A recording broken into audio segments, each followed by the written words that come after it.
दोस्तों नमस्कार। जिस ऑपरेशन लोटस और ऑपरेशन टाइगर की सफलता को लेकर भारतीय जनता पार्टी और एनडीए खेमा गदगद दिखाई दे रहा था, आखिर शाम होते होते ऐसा क्या होने लगा कि वही चेहरों पर चिंता की लकीरें दिखाई देने लगी। आखिर ऐसा क्या हुआ कि जो लोग जीत का जश्न मनाने की तैयारी कर रहे थे वही अब नए समीकरणों, नई रणनीतियों को लेकर सतर्क दिखाई देने लगे। दोस्तों, महाराष्ट्र से लेकर बंगाल और बंगाल से लेकर पंजाब और पंजाब से लेकर उत्तर प्रदेश तक जिस तरह से राजनीतिक हलचलें तेज हुई है, उसने सत्ता पक्ष और विपक्ष दोनों को अब निर्णायक लड़ाई के मोड़ पर लाकर खड़ा कर दिया है। और यही वजह है कि अब दोनों तरफ से बयान पहले से कहीं ज्यादा तीखे होते जा रहे हैं। दोस्तों, जब केंद्रीय गृह मंत्री अमित शाह महाराष्ट्र पहुंचे थे तब उन्होंने बड़े आत्मविश्वास के साथ कहा था कि अब असली शिवसेना एकनाथ शिंदे की ही शिवसेना है। उन्होंने यहाँ तक कह दिया था कि शिंदे गुट कहने की जरूरत ही नहीं है, अब एक ही शिवसेना है।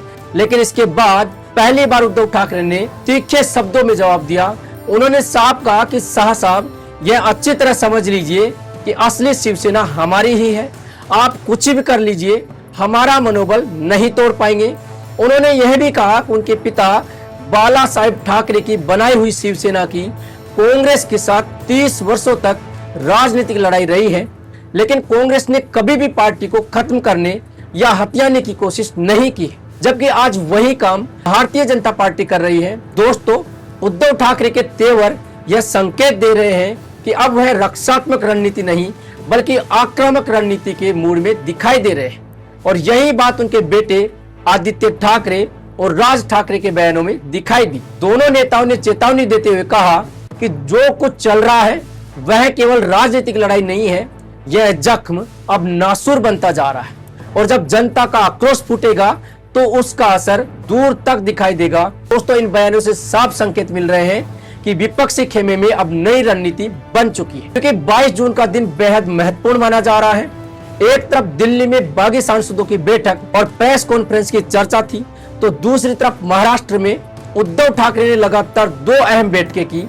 बताया जा रहा है कि राहुल गांधी ने अपने भरोसेमंद रणनीतिकार और कर्नाटक के मुख्यमंत्री डीके शिव कुमार को महाराष्ट्र भेजा, जहां उन्होंने शरद पवार और उद्धव ठाकरे के साथ मिलकर आगे की रणनीति पर चर्चा की। दोस्तों, अब उद्धव ठाकरे और आदित्य ठाकरे और राज ठाकरे के बयानों से ऐसा लग रहा है मानो उन्होंने राजनीतिक लड़ाई को आर पार के मुकाबले का रूप देने का फैसला कर लिया है। आदित्य ठाकरे ने कहा कि अब आगे सर्जरी होगी। जो लोग व्यवस्था को भ्रष्ट करके राजनीति कर रहे हैं उन्हें जवाब दिया जाएगा। उन्होंने सवाल उठाया कि विदेश नीति, महंगाई, पानी, किसान और महिलाओं के मुद्दों पर सरकार चुप क्यों है और क्यों केवल तोड़फोड़ की राजनीति की जा रही है। उधर संजय राउत ने भी बेहद तीखा भाषण का इस्तेमाल किया। उन्होंने कहा कि 6 गद्दार पैदा किए गए हैं, लेकिन अब जवाब देने का समय आ गया और ऐसी राजनीतिक सर्जरी होगी जिसे लोग याद रखेंगे। दोस्तों, इसी बीच बीजेपी समर्थक खेमे की तरफ से यह खबरें भी सामने आने लगी कि 6 सांसदों के बाद अब उद्धव गुट के 14 विधायक भी एकनाथ शिंदे के संपर्क में हैं। मीडिया में खबरें तेजी से चलाई जाने लगी। कहा जाने लगा कि उद्धव गुट के 20 विधायकों में से 14 विधायक अलग गुट बनाने की तैयारी कर रहे हैं और इसी वजह से उद्धव ठाकरे ने इमरजेंसी बैठक बुलाई ताकि किसी भी तरह की संभावित टूट को रोका जा सके। दोस्तों, अगर ऐसा होता है तो विधानसभा में उद्धव गुट के पास केवल 6 विधायक बच जाएंगे, यानी राजनीतिक चुनौती और भी बड़ी हो जाएगी।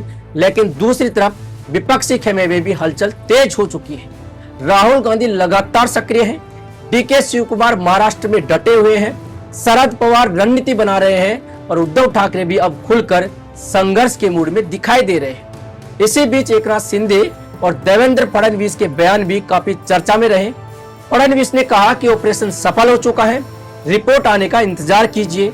वहीं एकनाथ शिंदे ने कहा कि वह कोई ऑपरेशन अधूरा नहीं छोड़ते, अगर कोई काम शुरू करते हैं तो उसे पूरा करके ही दम लेते हैं। इन बयानों को लेकर विपक्षी खेमे में और ज्यादा आक्रोश दिखाई देने लगा।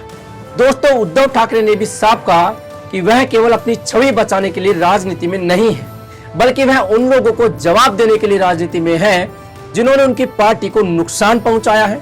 उन्होंने याद दिलाया कि जब उनकी पार्टी टूटी थी तब भी लोगों ने उन्हें खत्म मान लिया था, लेकिन बाद में लोकसभा चुनाव में महाराष्ट्र की जनता ने उद्धव गुट और शरद गुट को भारी समर्थन दिया, यानी जनता ने अपना फैसला सुना दिया था। दोस्तों, अब 22 जून के बाद की राजनीति किस दिशा में जाती है यह देखना बेहद महत्वपूर्ण होगा। क्या ऑपरेशन टाइगर और ऑपरेशन लोटस पूरी तरह सफल होंगे? क्या विपक्ष नई रणनीति के जरिए जवाब देगा? क्या महाराष्ट्र में फिर से कोई बड़ा राजनीतिक मोड़ आने वाला है? इन सवालों के जवाब आने वाले दिनों में सामने आएंगे, लेकिन इतना तय है कि अब लड़ाई केवल सांसदों और विधायकों की नहीं रह गई है, बल्कि यह प्रतिष्ठा और अस्तित्व की लड़ाई बनती जा रही है। और इसी वजह से आने वाले दिन। और दोस्तों, ये वीडियो अगर आपको पसंद आया है तो हमारे चैनल को सब्सक्राइब करना ना भूलें। धन्यवाद।